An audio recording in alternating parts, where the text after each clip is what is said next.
It wasn't the fall that hurt. It was the fact that no one helped me up. I landed hard on the patio stones, right elbow first, then hip. Someone gasped. Someone else chuckled. From the corner of my eye, I saw Davy, my son, glance back at me, then look away, laughing along with a group of neighbors he barely knew before the move to Oak Ridge. My chair, was already taken by some woman in a sundress holding a wine cooler. I don't think she even noticed I'd been there. The heat was choking, the kind that makes your bones feel like rubber. My blouse clung to my back. I sat there, stunned for a second, hand on the ground, eyes on my own shoes. Brown loafers. Worn in, but still polished. I always polish them before a gathering, raised that way. Someone finally extended a hand. Emma, my granddaughter. 17, sharp as a tack. She leaned over, her cheeks flushed. "Grandma, are you okay?" I nodded. Of course I nodded. That's what women like me do. We nod. We say, "I'm fine," even when our tailbone's on fire and our son just humiliated us in front of 30 people. I stood up with Emma's help. Someone started the music again, oldies, ironically. Laughter bubbled up near the grill, burgers sizzling, kids running, and me, suddenly invisible, again. The microphone lay forgotten on the buffet table, next to the potato salad and the fourth version of Kim's vegan coleslaw. I looked at it for a long moment. My hands were shaking, but not from the fall. Something inside me had snapped so quietly I hadn't noticed at first. But now it was roaring. I walked over and picked it up. "Hey," someone said, "the music's about to start." "No," I answered, flipping the switch on the mic. "I think I'll say something first." Heads turned slowly, one by one, like someone had flipped a switch inside them too. Emma backed up, watching me, her eyes wide but steady. I stepped onto the wooden bench and then, slowly, with effort, onto the table. My legs trembled, not from age, but from the weight of years. Decades of silence, of being the helper, the cleaner, the quiet checkbook. I stood tall. The mic crackled. "You pushed me," I said, voice calm. "Maybe not on purpose, maybe not thinking, but you pushed me. Off a chair, off a seat I held for years in this family. And nobody blinked." Silence. "I was the one who made this barbecue happen every year until you decided your backyard was fancier. I was the one who cooked, cleaned, invited, hosted, smiled through it all. And now I'm the one who gets shoved aside so someone else can have my seat?" A few faces shifted uncomfortably. Davy stood near the cooler, arms crossed. "I have been quiet. I have been generous. I have said yes to every request, signed every check, baked every birthday cake, watched every child, and sat in every waiting room. And all I've asked for in return was a place at the table." Someone, maybe Kim, muttered something about making a scene. I ignored her. I won't be invisible anymore, not to my son, not to this family, and certainly not at my own barbecue. The mic hummed as I paused. My throat was dry, but I wasn't done. "Don't worry," I said. "I'll get down in a minute. But while I'm up here, while you're all actually looking at me, I want you to remember this moment. Because I won't be crawling back into the kitchen to scrub the dishes and smile while you call me outdated." The children had stopped running. One of the neighbor ladies sat with her mouth open. I saw Emma, still standing in the back, nodding slightly. Her eyes glistened. And then I did get down. Slowly. One foot, then the other. Back on the ground. The mic in my hand. I placed it back on the buffet table. Then I walked into the house, alone, while the party swirled behind me like smoke from something burning. They said later it wasn't a push, just an accident. Someone bumped into Davy, he lost balance, and my chair tipped. But you and I both know the difference between an accident and disregard. That chair, wobbly old thing with the faded cushion, was just a symbol, a stand-in for everything else I'd been slowly pushed out of. Sunday dinners, family plans, conversations I wasn't included in, jokes that flew over my head because I wasn't around when they were born.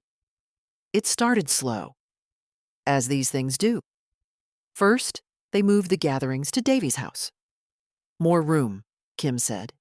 Easier for the kids. I nodded. Of course I did. I always nodded. Even when the real reason was that my kitchen didn't have granite countertops and my yard wasn't Pinterest ready. Then it was the group chats I wasn't part of. The birthday gifts for the grandkids that were decided without me.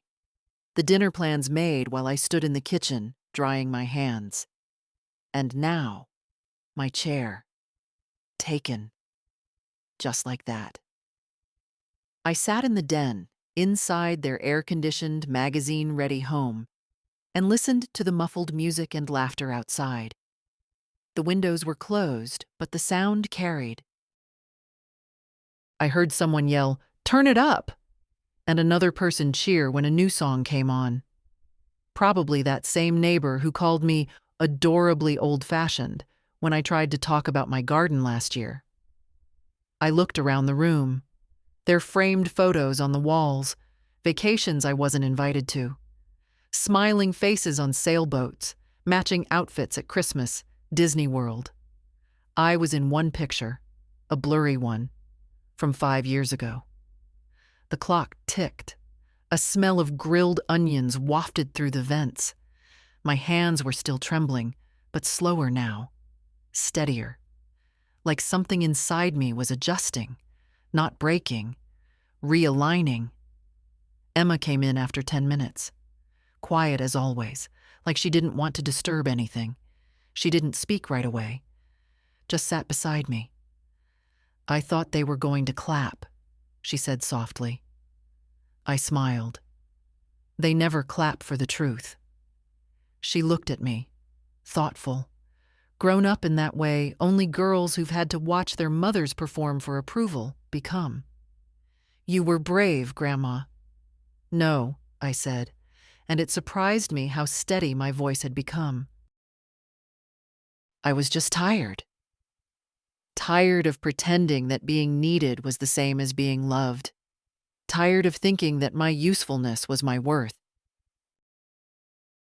We sat together in silence. She took my hand. No words, just presence. Outside, someone lit sparklers. I saw the flicker through the window panes. A child screamed with delight, and the music kept playing, louder now, like they were trying to drown out what I'd said, as if volume could erase memory. I heard Davy's voice once, rising over the crowd. "She's just old. Let it go. She gets dramatic sometimes." Dramatic. Funny. I was never dramatic when I was babysitting 3 kids under 5. Never dramatic when I paid for Davy's first year of college after his financial aid fell through. Never dramatic when I watched his marriage fall apart the first time and held his hand through it. Then again when he remarried and didn't even ask me to help with the planning, just the check. But now, when I stand up, literally, for myself, I'm dramatic. Emma must have heard it too. She squeezed my hand tighter. "I don't like how he talks about you," she whispered. "Like you're fragile. Like you can't hear." "I hear everything," I said. And I did. Every unspoken expectation, every backhanded compliment, every silence where a thank you should have lived. "I'm not going back out there," I said after a while. Emma nodded. "I didn't think you would." And then she surprised me. "Can I stay in here with you?"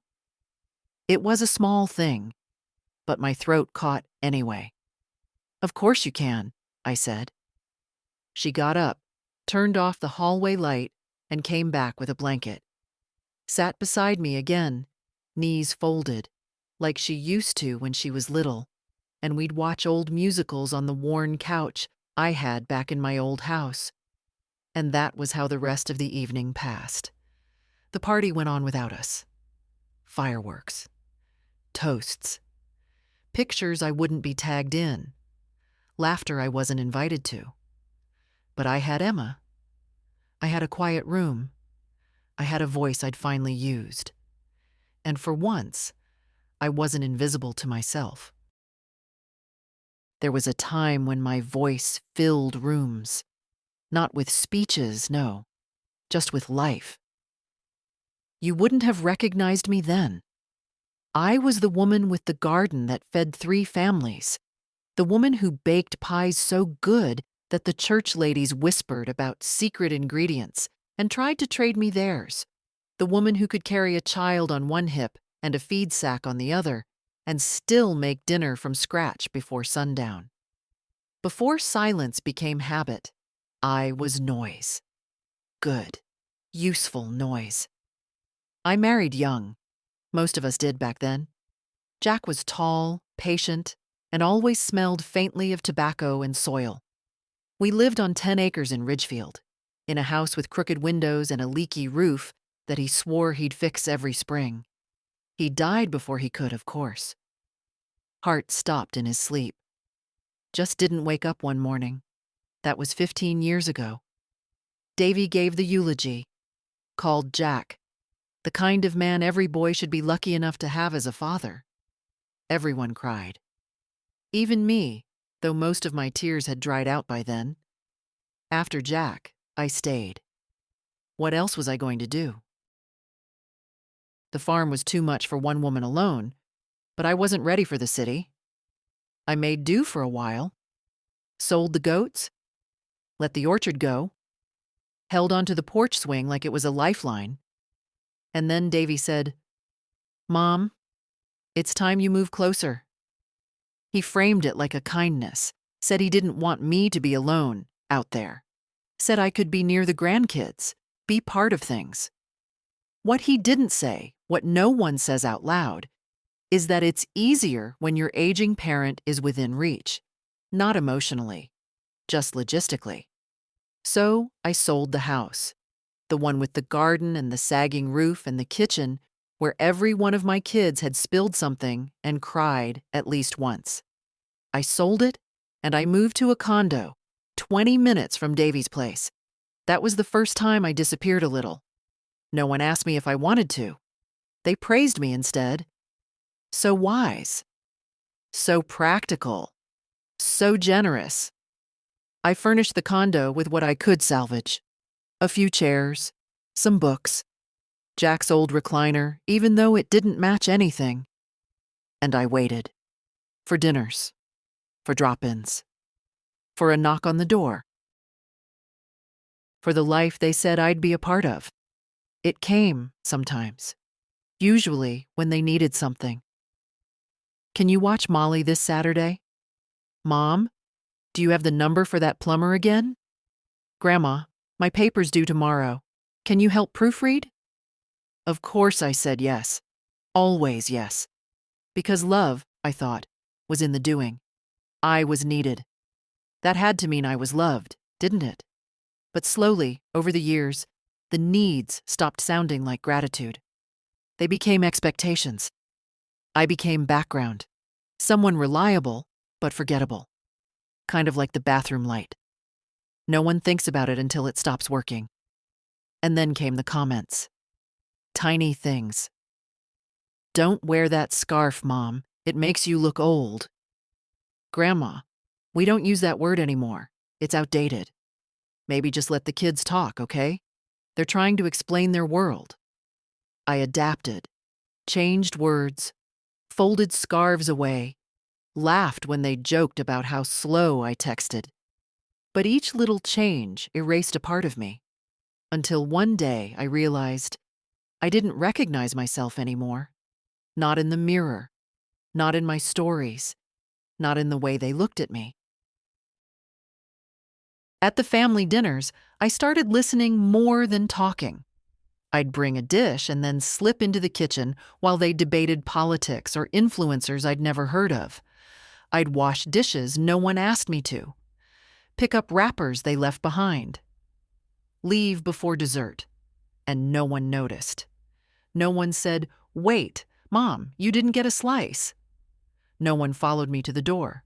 No one missed me when I left. Until the day of the barbecue, I hadn't said any of this out loud. I hadn't even admitted it to myself. But sitting in Davy's den, with the music outside and Emma beside me, I finally began to see it all clearly. Not with bitterness, with honesty. I wasn't part of their world anymore. I was a utility, a function, a relic. And the only one who could change that was me. The first time I was talked over, I laughed, thought it was just excitement.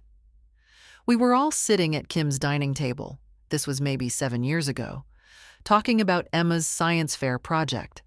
I said, "You know, when Davy was her age," and before I could finish, he cut in with some joke about TikTok, and the whole table erupted in laughter. I waited a beat, thought he'd circle back, invite me to finish. He didn't. The conversation moved on. That was the first time. It wouldn't be the last. They weren't cruel. Not in the way people think of cruelty. They didn't yell, didn't hit, didn't exile me from family photos. No, what they did was quieter, more efficient. They muted me. It started with interruptions, then dismissals, corrections. "Actually, Mom," or "No, Grandma, it's not like that anymore." And always with a smile. Like they were helping me adjust, like I should be grateful to be updated on the new ways of the world. One Thanksgiving, I told a story about how Jack once burnt the turkey, but saved it by stuffing it with oranges. They laughed politely, then shifted back to talking about air fryers and plant-based roasts.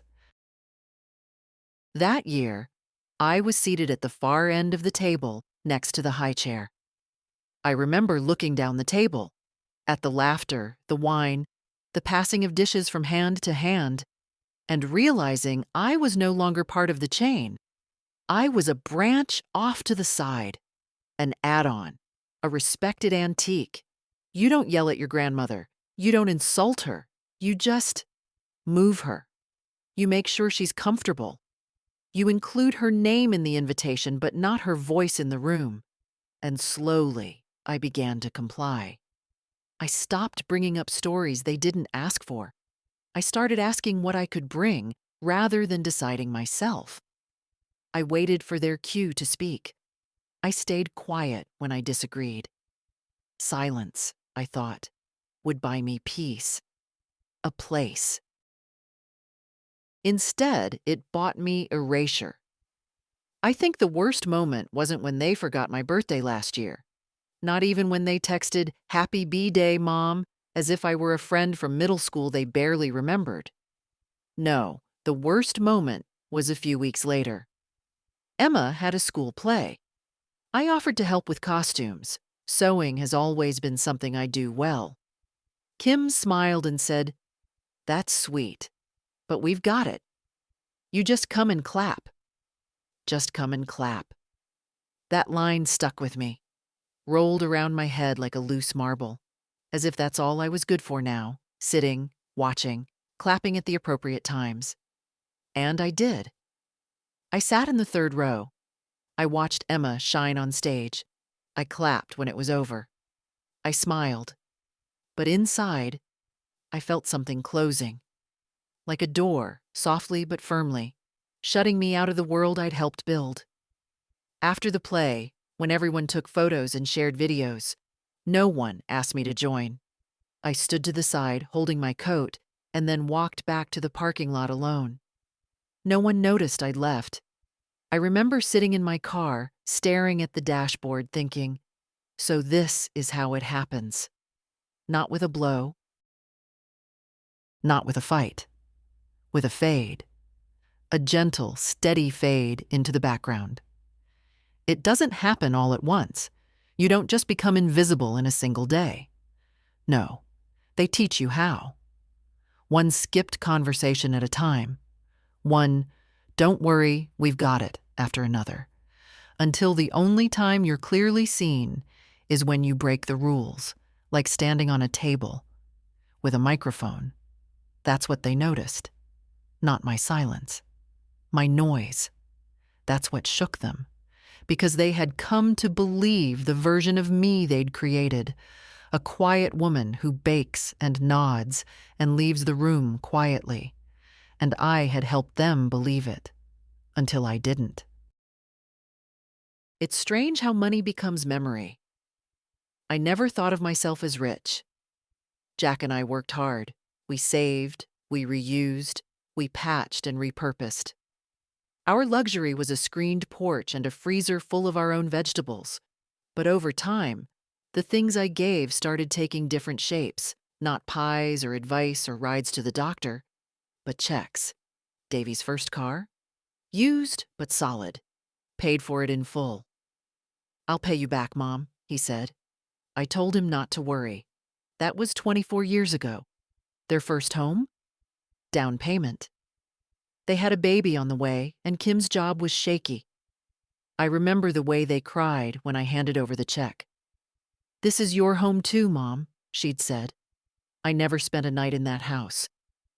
Private school tuition when they said the public system was failing. Dance classes, soccer uniforms, SAT prep, braces, emergencies. Always an emergency. They never asked cruelly, never demanded. They asked like children do, with hope. And I responded the way I always had, with instinct. Open purse, open hands, open door. Because I thought, this is what love looks like. Provision. Jack used to say, "Let them scrape a bit, Mari." It teaches them something. But I couldn't bear to watch them struggle. Maybe because I'd seen struggle firsthand. My own mother dying too young, my father fixing engines with busted fingers. I swore I'd make things easier for my kids. And I did. I just didn't expect the price. Because over time, I stopped being a mother and became a bank. With no interest rates, no repayment plans, no signatures. Only quiet withdrawals. The thanks got shorter. The requests got more casual. "Could you just Venmo it? We're tight this month." Just until the next paycheck. One day, I realized I knew their PINs, but they didn't know my doctor's name. I could recite the schedule of every grandchild, but none of them knew what book I'd last read. I used to write checks with a soft smile, imagining the smile on their faces when they got what they needed. But the last few years, I noticed something different in myself. A tiny pause. A hesitation. Not because I regretted giving, but because I was starting to wonder if I was still giving or just being taken. The barbecue was just the latest installment. I'd paid for half the catering, quietly, of course. Kim had mentioned how expensive it was getting, and I offered without being asked. "Let me take care of it," I'd said. "It's for family." What a word that was. Family. I paid for a party where I was pushed aside. Literally. Figuratively. And no one blinked. When I stood on that table and said, "I won't be invisible anymore," part of me was thinking of those receipts. The silent trail of proof that I was always there. Always invested. But none of them saw that trail. They just walked on it, over it, as if it were pavement. Emma knew, though. That night, after the house had quieted and the music finally stopped, she came into the guest room where I'd been left alone. She had something in her hand, a folded piece of paper. "It's from your sewing drawer," she said. I wasn't snooping. I was looking for a needle. It was an old check stub. $10,000 to help Kim restart her business after the boutique closed. Emma read it, her brow furrowed. "Grandma," she said, "they never told me you helped with that." "They don't need to tell anyone," I said. "I didn't give it for applause." "But you gave, over and over, and they—" She didn't finish. We sat there a long time. She asked questions. I answered. Not angrily, not bitterly, just honestly. And something shifted in her face, like she saw me for the first time, not as the woman who picked her up from dance class or baked cookies for fundraisers, but as someone whole, someone with a history, a spine. "I think they forgot you're a person," she said quietly. "I think," I replied, "they just got used to thinking I'd always be there, like the porch light. You don't notice it until it's off." And it was off now, off and cooling. But maybe, just maybe, I was ready to switch it back on. For myself. There was a day I signed away my house. I sat at the long oak table in my own kitchen, the same one where I'd once taught Emma to shell peas, and where Jack used to thump his muddy boots after a long day. The realtor smiled too much. Davy flipped through the papers too fast. And me? I just stared out the window at the lilac bush Jack had planted on our 10th anniversary. "Mom," Davy said gently, "you'll be so much more comfortable in the condo. No more yard work, no more repairs." I remember nodding. I nodded a lot in those days. We signed the documents. They thanked me. Davy hugged me tightly, like it was a gift I was giving them. It was. But it wasn't the house that haunted me afterward. It was how quickly they started calling it theirs. Kim repainted everything, tore out the wallpaper I'd put up with my own hands, replaced the sink where I used to wash Jack's shirts. Davy built a fire pit in the back. Good idea, sure. But it sat right where Jack used to stack wood each fall. They never asked me about any of it. Just did it. "You're always welcome, Mom," Kim said once, waving toward the guest room. It used to be my sewing room. Now it smelled like eucalyptus and had a printed sign on the door that said, "Retreat in cursive font." I hated that sign. I hated how they called it a fresh start. For whom? Certainly not for me. Every time I visited, I felt like a guest in the life I used to host. I walked on eggshells in a house I once mopped barefoot. I brought store-bought pies because I was told, kindly, "You don't have to bake anymore, Mom. Just relax." But I never was relaxed. I'd sit at the dinner table while they discussed home equity and child psychologists and fitness apps I didn't understand. And sometimes, Davy would pat my hand and say, "Don't worry, Mom. We've got everything handled." They didn't need me anymore. Only, strangely, they still needed my money. It wasn't even malicious, I don't think. Not at first. It was convenience, entitlement dressed as gratitude. They believed, somewhere deep down, that I owed it to them. Because I'd always given. Even when Jack died and I had nothing but that house and a few CDs in the bank, I gave. Even when the furnace broke in winter and I heated the place with space heaters, I gave. Even when I downsized to the condo and sold the piano I loved so I could pay the closing costs myself, I gave. Because it was what I did. Because I believed that was love. And in return, they rewrote the story. It became their house, their upgrade, their family hub. And I became the woman in the guest room, a polite visitor, a helper, a funder, but never a guest of honor. I remember the last Thanksgiving I hosted, before I signed the deed. Everyone came. The table was too small, the oven too old, the chairs mismatched. But we were together. I made everything from scratch, even the rolls. Davy stood up after dinner and gave a little toast. To Mom, he said, smiling, for pulling it off one more time. One more time. It struck me like a cold wind. Not again, not always, but one more time. Like they'd already decided it would be the last. And it was. The next year, Thanksgiving was in their house. Catered. Less stress, Kim said, and more time to enjoy each other. But I didn't feel enjoyed. I felt positioned.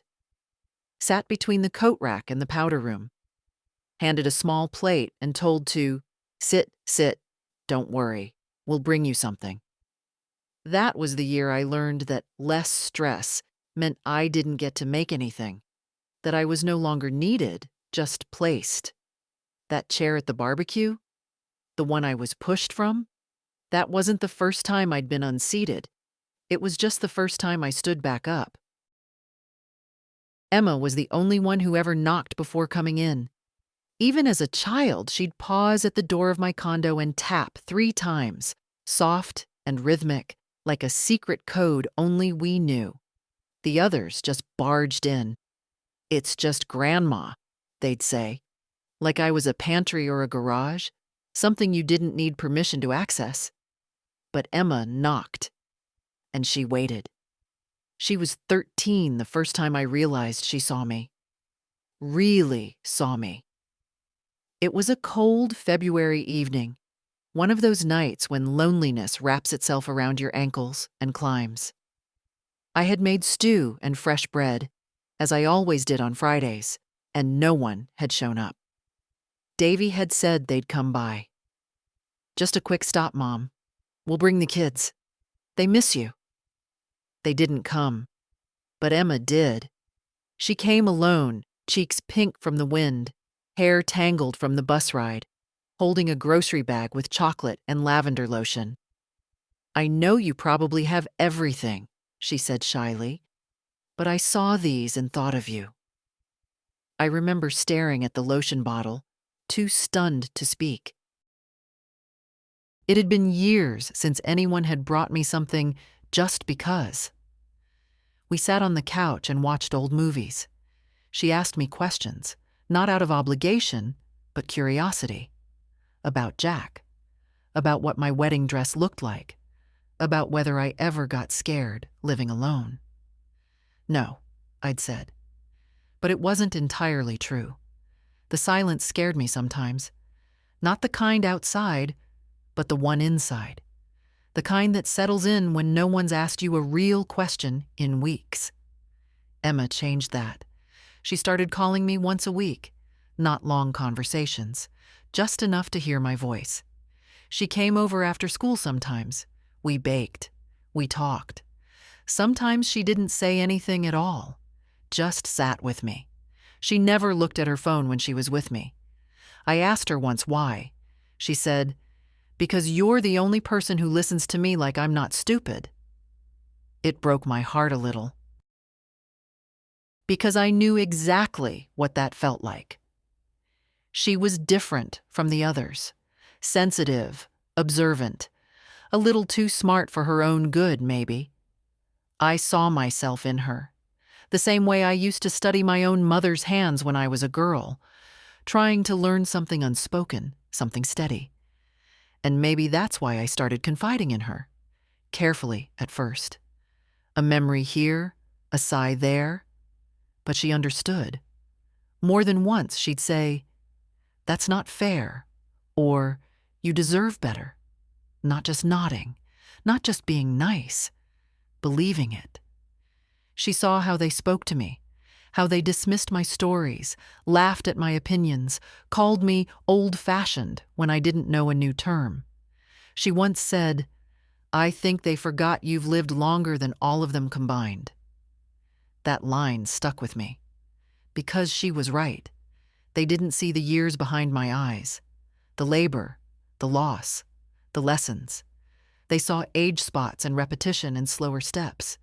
But Emma saw me, which is why, at the barbecue, when I was on the ground and the world spun and nobody reached for me, it didn't surprise me that she was the only one who did.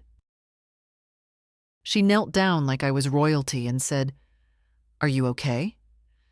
Not because she was supposed to, but because she meant it.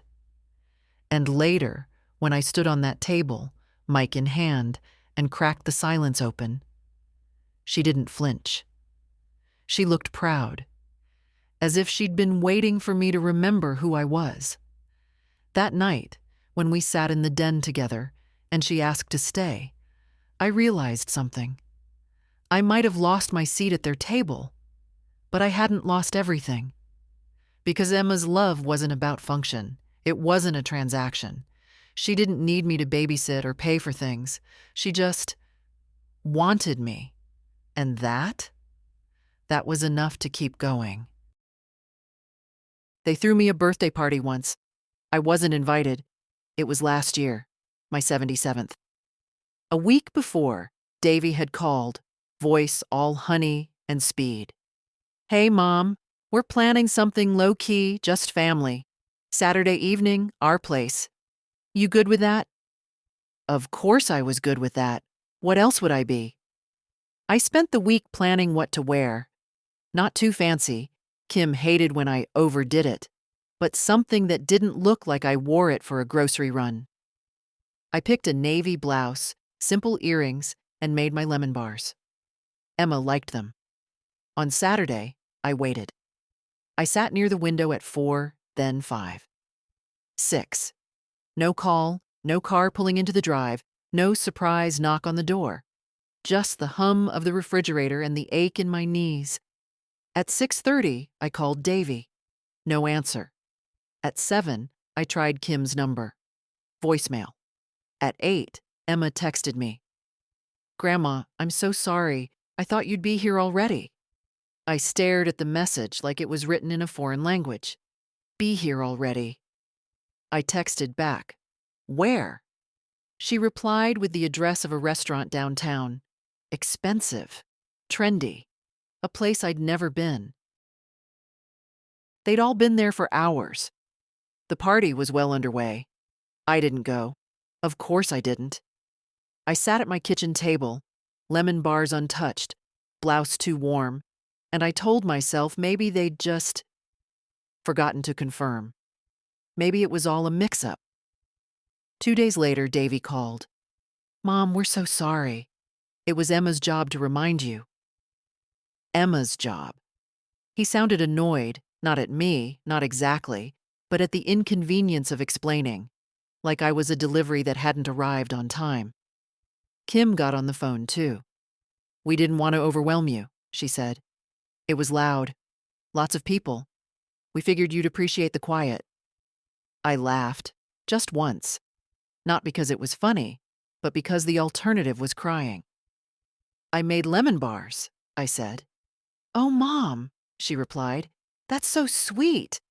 Bring them next time." There wasn't a next time. That moment stuck to my ribs like hunger. I didn't say anything after that. Not to them. I let them carry on with their brunches and book clubs and theme parties. I said yes when they invited me 2 hours before something, and no one seemed to notice when I didn't show. But Emma noticed. She came over the next week with flowers she'd picked from the edge of a trail near school. Wild ones, the kind I liked best. "I'm sorry," she said, not making excuses. "I didn't know they hadn't called you." I believed her. She sat with me while I cut the lemon bars and we ate them in silence. That's the thing about being truly seen. It doesn't take much after that. Just presence. Just truth. Since then, I kept my expectations low. That's the secret, isn't it? With people like me, keep the bar low enough and you won't feel the sting when they walk right under it. Until the barbecue. Until I heard someone laugh when I hit the ground. I didn't look to see who it was. I didn't need to. Because in that moment, I realized something very old and very true. They weren't going to change. Not on their own. Not unless something interrupted the script. They had grown comfortable with my absence. My silence had become the music they danced to. So I stood and I spoke.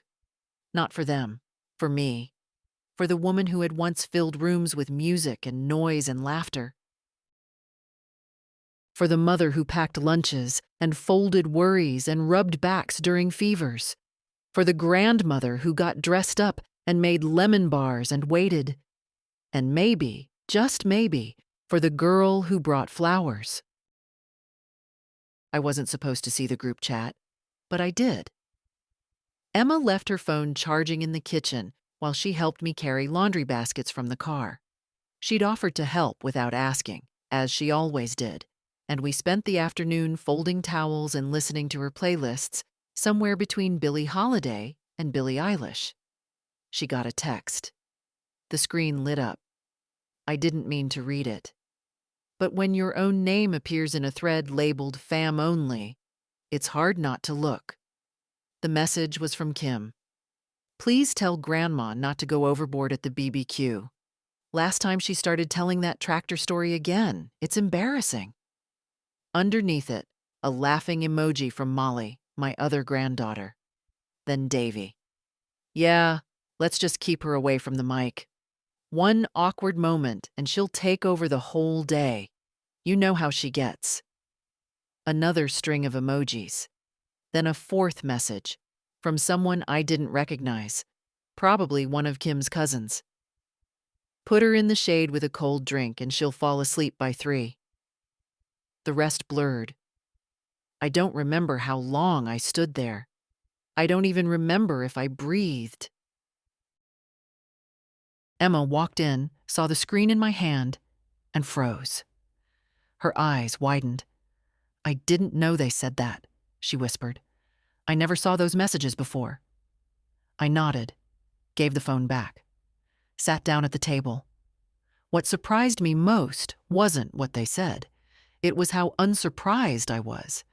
It was confirmation, not revelation. That's how far gone things had gotten. The way they talked about me behind my back wasn't shocking. It was expected.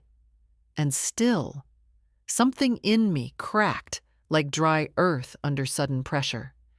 You see, I spent years believing I was included, not just physically, but emotionally. I thought my presence, however quiet, still meant something. That even if I wasn't central, I was at least respected. Turns out I was more character than person. A prop. A mascot. Grandma, in the corner. Funny when she tells old stories, a little annoying when she goes too long. Dress her up, give her a drink, and let her nap while the grown-ups run the show. That's what they thought. And that's when I realized they weren't ashamed of me because I'd failed them. They were ashamed because I reminded them of where they came from, of who raised them, of the woman with dirt under her nails and a loud laugh and a shelf full of outdated spices. I didn't fit the new image. I didn't match the filtered photos or the Pinterest boards, and it was easier to minimize me than reconcile with that discomfort. Easier to reduce me to stories about tractors and pies than to face the truth, that they were made from me. From my sleepless nights and pinched pennies and prayers mumbled over laundry. From my calloused hands and aching back and every birthday card with a 20 slipped inside, even when I couldn't afford it. I was the bones beneath their success, and now they were embarrassed of the skeleton.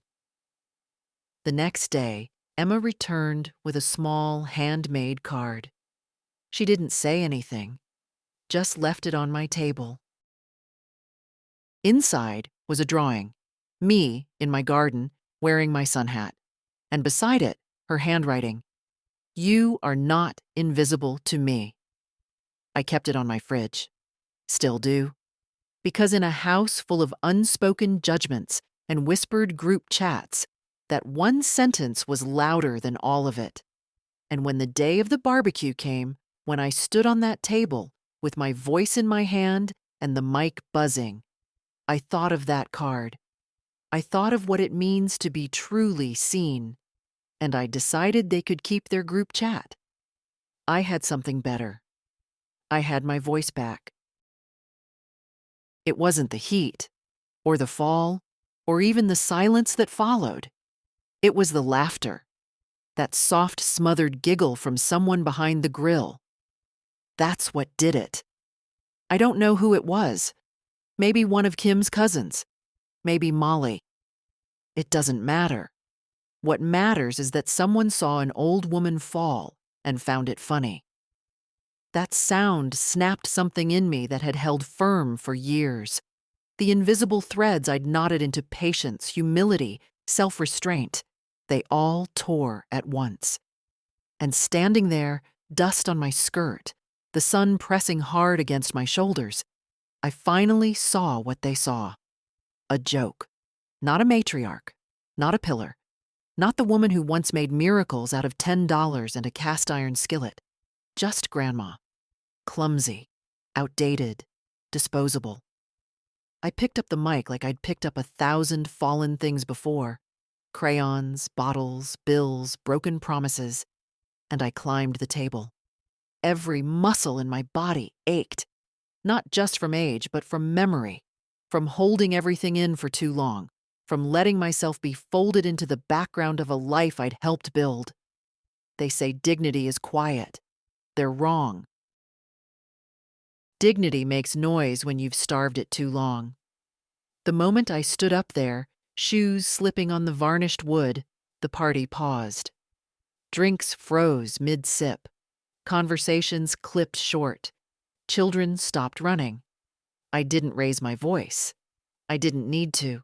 The microphone carried it, but so did the truth. You pushed me, I said, and not just today, for years, inch by inch. Someone chuckled nervously. I didn't flinch. I gave you my time, my money, my back, my silence, and you turned all of it into an expectation, into a routine. You dressed my generosity and obligation and called it love. Kim took a step forward, but Davy put his hand on her arm. You dressed me up when it suited your image. You muted me when it didn't. You invited me to things like a formality, like I was a stamp on an envelope, proof that you'd done the right thing. I looked at the children. You want to know who your family is? It's not the curated version you post online. It's not the catered meals or the matching outfits. It's the woman who sat in waiting rooms when your father had asthma attacks, who sold her wedding ring to pay for tutoring, who missed her own anniversary to babysit. I saw Emma. Her eyes were glassy, but she didn't look away. And I won't be erased. I won't sit in the shade while you tell yourselves I'm happy to be quiet. Davy opened his mouth then, and I waited for the usual. Mom, come on, or you're making this harder than it needs to be. But nothing came out. Because he knew. They all knew. I hadn't said anything new. I'd just said it out loud. For once. For those of you who find this uncomfortable, I said, good. Let that discomfort do something. Let it clean your ears. Let it remind you that I'm still here. I took a breath. And if any of you feel embarrassed, ask yourselves why. Because I didn't insult anyone. I didn't lie. I just stopped pretending. I stepped down, slowly, the mic still warm in my hand. I didn't wait for applause. I didn't need validation. I just needed to stand, and once I had, I wasn't going back. Not to silence, not to the shade, not to being the joke. The only thing I regretted was not doing it sooner. They tell you to pick your moment, to wait for the right time, to be measured, graceful, respectful. But no one tells you what to do when no moment is given. When you're always the afterthought, the second seat, the extra plate. So I made my moment. And this is what I said, start to finish. Not loud, not trembling, just steady. like a bell rung in the distance that keeps echoing long after the sound itself fades. "I won't be long," I began. "That's something I've said 1,000 times. I won't be long. Don't worry about me. I'm fine." I looked around the backyard. The lights strung up in careful lines, the drink station with its infused water, the curated playlist meant to please all generations. I saw the people, faces I'd fed, taught, changed, carried. "And maybe that's the problem," I said. "Maybe I've spent too many years trying not to take up space." A child whispered, and a mother hushed them. The air felt still, heavy. "I used to host this barbecue, not for credit, not for show, just because I loved it. I loved cooking for you, watching you laugh, cleaning up long after everyone left. That was how I loved." I paused. Let that settle. But somewhere along the way, love became currency. You started thinking of me not as someone who wanted to give, but someone who should, who owed you. I looked directly at Davy. "I paid for this party. You didn't ask me to, not with words, but you did with your silences, with your expectations. And I gave, because that's what I do. That's who I am." My voice didn't waver. I was surprised by that. And yet, when I fell today, when my son pushed me off a chair, no one rushed. No one offered a hand. Except Emma. Emma lowered her eyes. I think she was crying. "And maybe some of you thought it wasn't a big deal. Maybe you told yourselves it was an accident, that I'd get over it, that I'm used to being brushed aside." I nodded. "You're right. I am used to it. I've been getting brushed aside for years." I let my eyes move slowly, landing on each familiar face. "You stopped hearing my stories.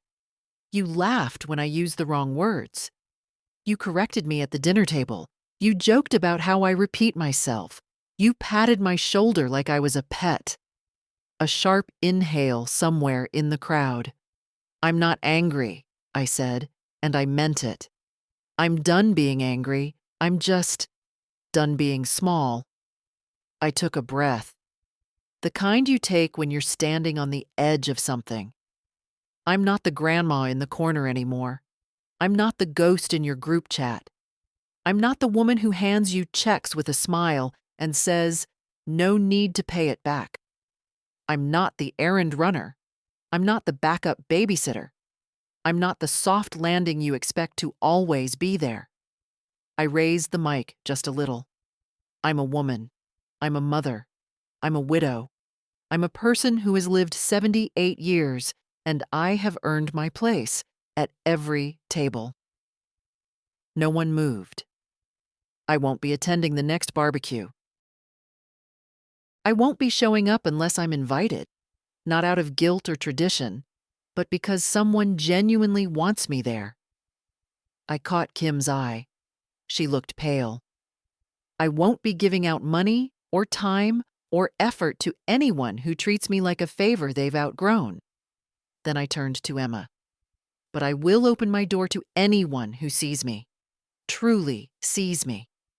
I gave a final nod. And if you think all of this is dramatic, good. Maybe it's finally loud enough to be heard. That was the end of it. No applause, no cries of protest. Just a long, stunned silence. Which was more than enough. Because for the first time in decades, they were listening. After the speech, I walked inside. No slamming doors, no dramatic exits. Just my feet moving over their polished floors, past their curated family photos, and echoing laughter that hadn't quite figured out how to stop. I sat on the edge of the guest bed, retreat, the sign on the door still smug, and waited. Not for someone to follow, not for an apology, just waited. Sometimes stillness is the loudest thing a person can do. It took 17 minutes. Emma came first. Of course she did. She didn't say anything right away. Just closed the door softly behind her, then sat beside me. We faced the same direction, toward the window where the string lights blinked in slow confusion. "They're mad," she said. "I know. They don't understand. They will." She leaned her head on my shoulder. "You were amazing." I let out a quiet breath. I was honest. It wasn't the same thing, but it was enough. Then the door creaked open again. Molly, red-eyed, mouth tight. She didn't sit. "I didn't mean to laugh when you fell," she said quickly. "It just... someone else did, and I'm sorry." I nodded. Not forgiveness, not condemnation, just acknowledgement. She hesitated. "I didn't know how much you did. For everyone." "You weren't supposed to," I said. "That's what makes it real. You do it anyway." Molly wiped her nose with the sleeve of her hoodie and left. I was grateful she came. Not because it fixed anything, but because it proved something had cracked open. The silence didn't hold like it used to. The next one to appear wasn't Davy. It was Kim. Her heels clicked against the hardwood, her smile tight, her eyes cautious. "Are you okay?" she asked. The wrong question. "I'm not injured," I said. She nodded, blinking. "You really took everyone by surprise." That was the idea. A pause. "We were just trying to make sure you didn't feel overwhelmed. You know how loud these things get. We thought maybe you'd prefer some peace." I almost laughed. "You didn't give me peace," I said. "You gave me exclusion and called it kindness." Her jaw tensed. "That's not fair." "No," I agreed. "It's not. But it's true." She didn't reply. Just stood there, gripping her phone like it might buzz and rescue her. "I'm not here to make anyone feel bad," I added. "I'm just done pretending that what you've done isn't what it is." She left after that. No apology. Not yet. But less defensiveness in her walk.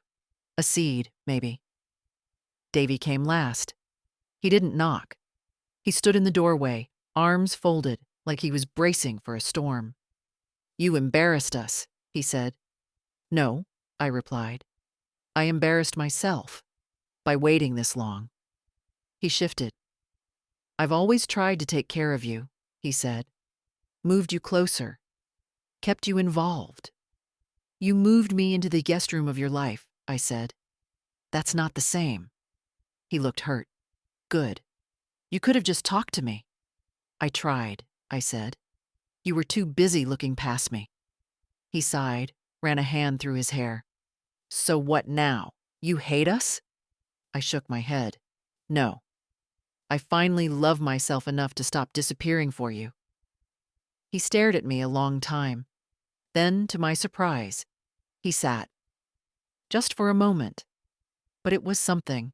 And in that moment, he looked more like the boy who used to bring me dandelions than the man who forgot my birthday. "I don't know how to fix it," he said. I looked out the window. "You don't need to fix it," I said. "You just need to see it." The Monday after the barbecue, I called my lawyer.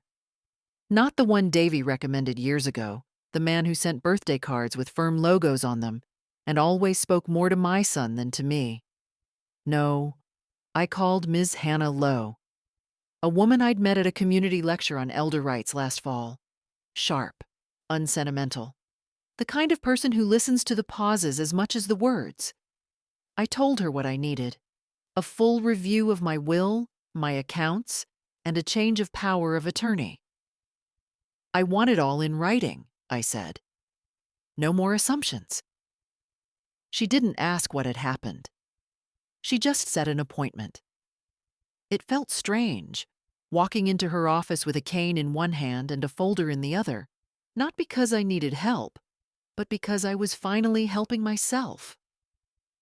We sat at a long table under a print of Georgia O'Keeffe flowers. I've spent my whole life giving, I told her. But now, I need to make sure what I leave doesn't erase me further. She nodded. You want clarity. I want control. And that's what we did. We removed Davy as power of attorney, not as punishment, but as protection for both of us. I appointed a neutral professional. I updated my will to reflect my actual wishes, not the ones they'd assigned to me in family lore. I made specific bequests, not to divide, but to define. Emma would receive my sewing machine, my journals, and the box of recipes I kept taped to the inside of kitchen cabinets. Molly, if she asked, could have the piano sheet music. She was the only other one who ever touched those keys. I left instructions for the lilac bush at the old house, should it ever be removed. Cut a branch, root it somewhere new. And I added one more item, a letter. Not to be opened until after I was gone.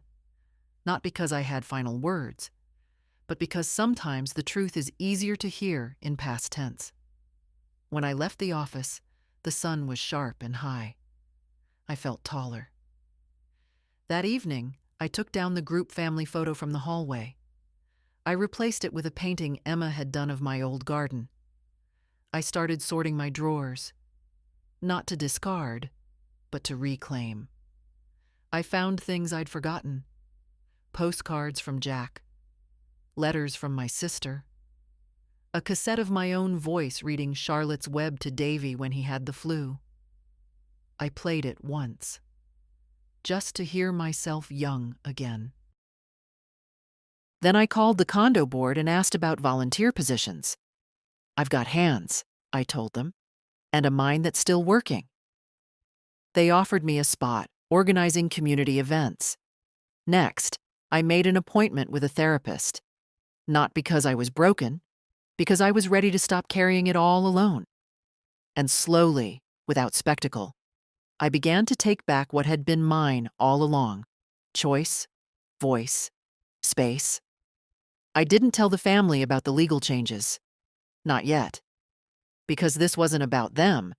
This was about me planting new seeds, not out of anger, but from clarity.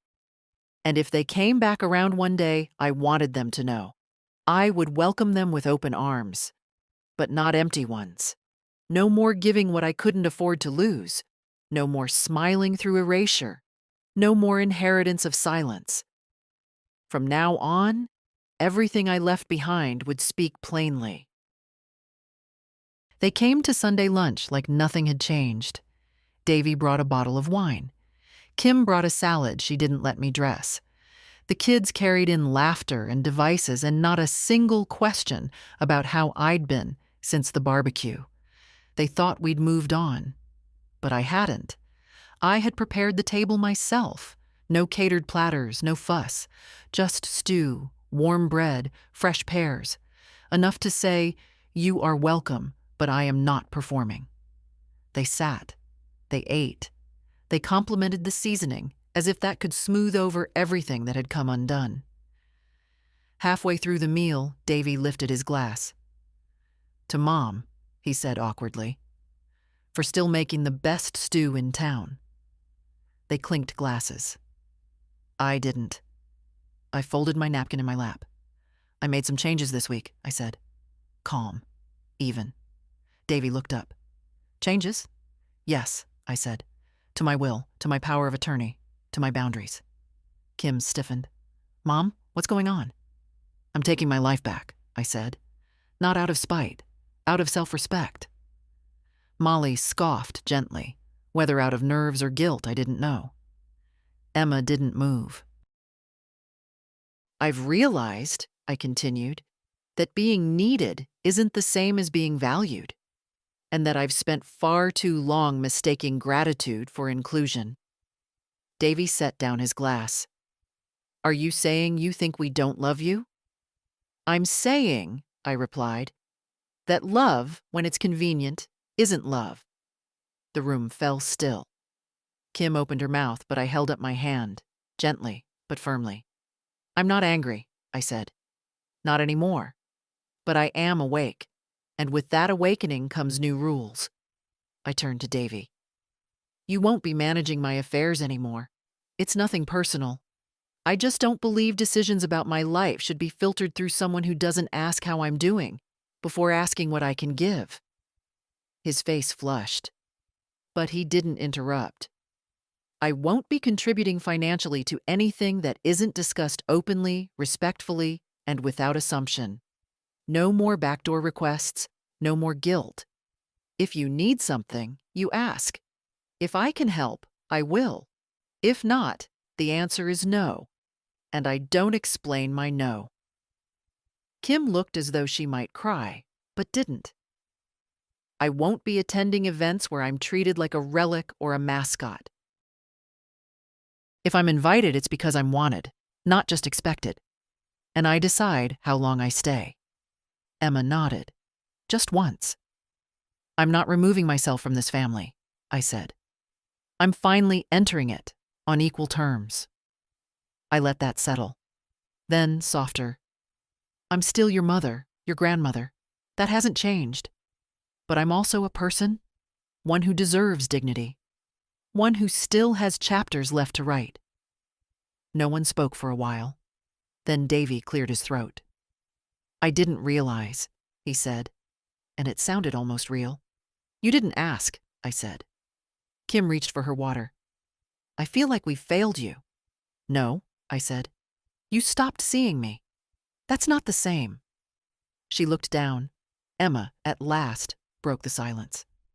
I see you, Grandma. I looked at her. I know, I said. After lunch, no one stayed long. There were hugs, tighter than usual, a few lingering glances. Words left unsaid, but I didn't chase them. I watched from the window as they pulled out of the drive, and I didn't feel empty. I felt aligned. Like the house had shifted just slightly, and for the first time in a long while, it was standing on solid ground. A month later, I hosted a brunch. Not for them, for me. I made quiche, brewed strong coffee, and set out the blue plates I'd kept boxed since the move. Too old-fashioned, Kim had said once. I used them anyway. I invited 3 women from the condo. One had recently lost her husband. One was learning to live with a new diagnosis. One just seemed lonely. We ate slowly, talked like grown women, not caricatures of ourselves. No one checked their phone. No one corrected the way someone told a story. We laughed, not the kind of laugh that needs a photo, but the kind that needs a real reason. I felt more present in that 2-hour meal than I had in 10 years of family gatherings.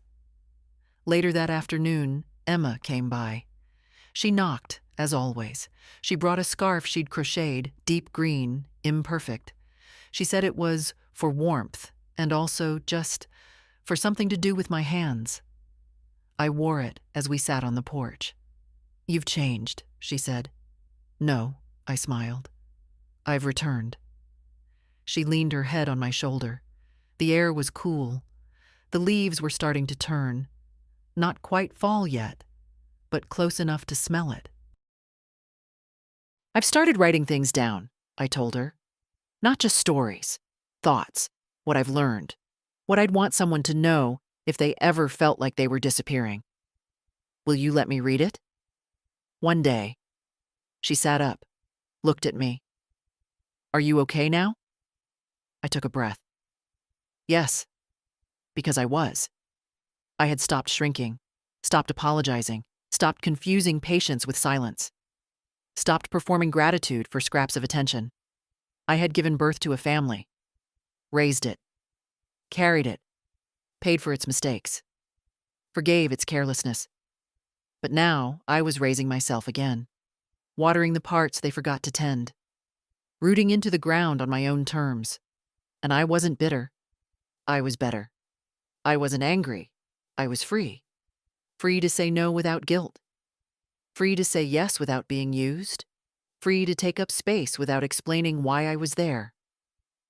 That evening, I sat in the quiet of my kitchen with the last slice of peach tart, and I realized I didn't need them to return what I'd given.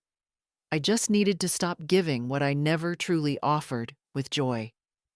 From now on, what I give will come from me, not out of duty, not to earn love.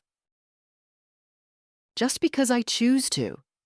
And if you're reading this, if you've ever felt like the chair was pulled out from under you, literally or otherwise, know this. You don't need permission to stand. You don't need applause to speak. You don't need to wait for someone to see you. Stand anyway. Speak anyway. Be anyway. They may not like it, but you'll recognize yourself again, and that's worth everything. If this story touched something in you, share it, save it, or send it to someone who needs to hear it, because invisibility ends the moment we speak.